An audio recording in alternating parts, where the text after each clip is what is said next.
es la historia de un sujeto que se llama Mateo, que es interpretado magistralmente por el maestro Raúl Briones. Él vive en San Luis Potosí y se ve obligado a regresar a la Ciudad de México porque se le muere la mamá. Entonces, han pasado más o menos unos 15 años desde la última vez que estuvo ahí, desde que tuvo contacto físicamente con sus padres. Y pues de alguna manera tiene que revivir o tiene que relacionarse, pues bueno, con los dos supervivientes, digamos, de la familia, que es, por un caso, su papá, y por otro lado, su hermano Stanislao, que está un poco fuera de la realidad, o como dicen coloquialmente, le falta jugadores en la cancha. Entonces es un poco, es una historia de esto, es un melodrama de alguien que regresa a casa como para poder enfrentarse a, pues nada, viejos fantasmas, viejas rencillas que tuvo con sus familiares desde hace mucho tiempo, ¿no? ¿Sirve que ves a tu mamá de una vez? Mira, me pasó una cosa con Distancias Cortas, o sea, mi anterior película. Era una cosa muy chistosa porque tú leías el guión y, bueno, uno entendía perfectamente como que la historia. Y la filmamos tal cual, como venía, digamos, escrito, ¿no? Pasamos del texto a la imagen. Y cuando mi editor, Juan Manuel Figueroa y yo empezamos con el primer corte, pasaba una cosa muy curiosa que la película como que no acababa como de avanzar. Era muy chistoso, ¿no? De pronto como que era un poco hasta sosa y aburrida. Y era muy extraño, ¿no? Y a la conclusión que llegamos de pronto es que tenía que ver mucho con el texto dramático, en el sentido de que, claro, tú cuando lees un guión, y de ahí reside yo creo que la maestría del escritor o del guionista, en este caso, pues, Itzel Lara, ¿no?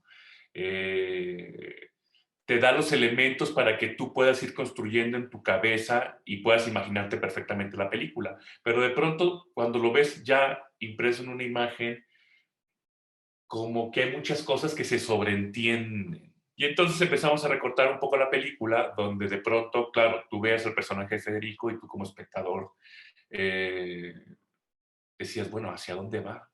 ¿O qué es lo que va a hacer? ¿Me entiendes? Y te digo, parece una tontería, pero son ese tipo de elementos que tú le vas mostrando al público y ellos de alguna manera también van haciendo como la película o son partícipes también de la película, ¿no? De la historia que estás contando. Y para mí eso fue como una gran lección.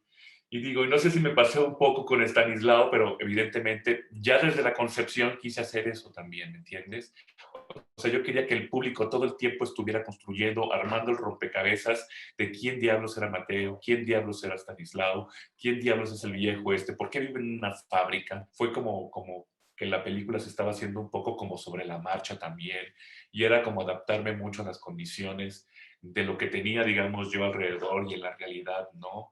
Tanto presupuestalmente hablando como lo que se me iba presentando de alguna manera y yo trataba como de aprovecharlo, ¿no? Era como otra manera de llegarle como director a la hora de realizar una película.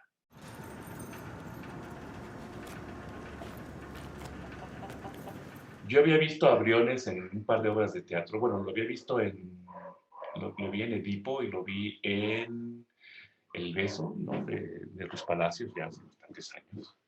Y la verdad es que era muy sorprendente verlo en la escena. Yo sabía que él era un pedazo de actor, la verdad, ¿no? Y cuando fue a hacer el casting de Stanislao, pues, yo les puse una escena como bastante complicada. Ponía como una muy sencilla y una muy complicada para ver hasta dónde podían llegar los actores. Habré visto, no sé, habré visto como unos, no sé si estoy exagerando, si habré visto unos 60, 70 actores más o menos, pero sí fueron un montón. Y Briones tiene esta como capacidad de entrar en ficción de manera tan automática y tan convincente que yo la verdad quedé bastante fascinado.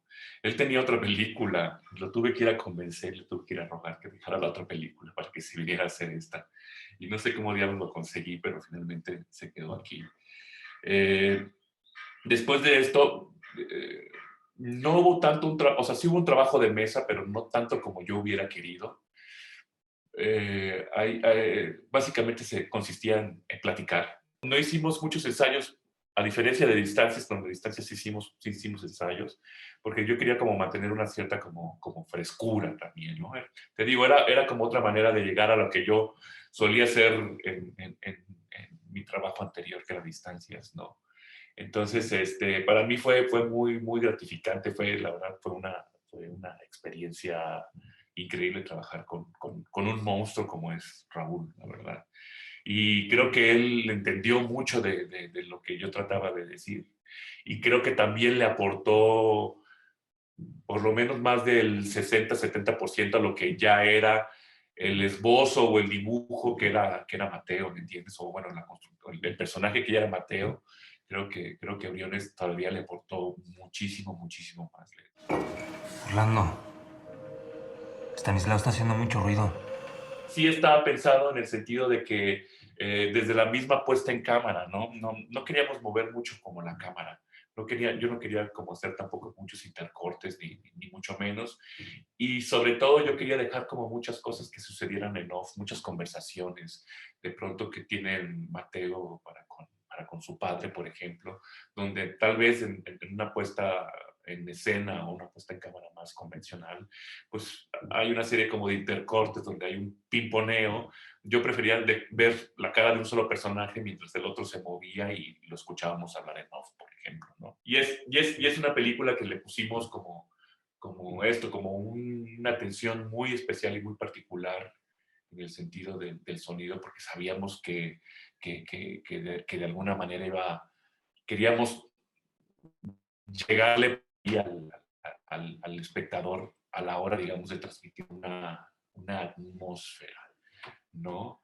Y, y es chistoso porque siempre corres el peligro de que también se vuelva como una cosa como que sea como too much, ¿no? Es raro en el sentido de que de pronto, me ha pasado, he visto películas mexicanas que también son muy clavados en el sonido y que de pronto, pues esto de pronto como que le meten demasiado y bueno, tú vas y te sientes a la sala y dices, por favor, ya que esto se detenga, ya ha sido demasiado para mí.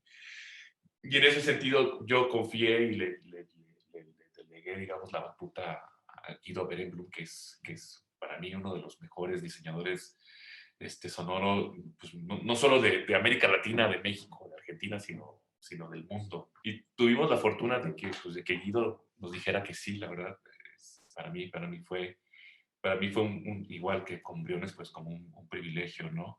Pero sí está pensado, sí está pensado cada uno de los detalles, a que la película, la casa, la fábrica suene, ¿no?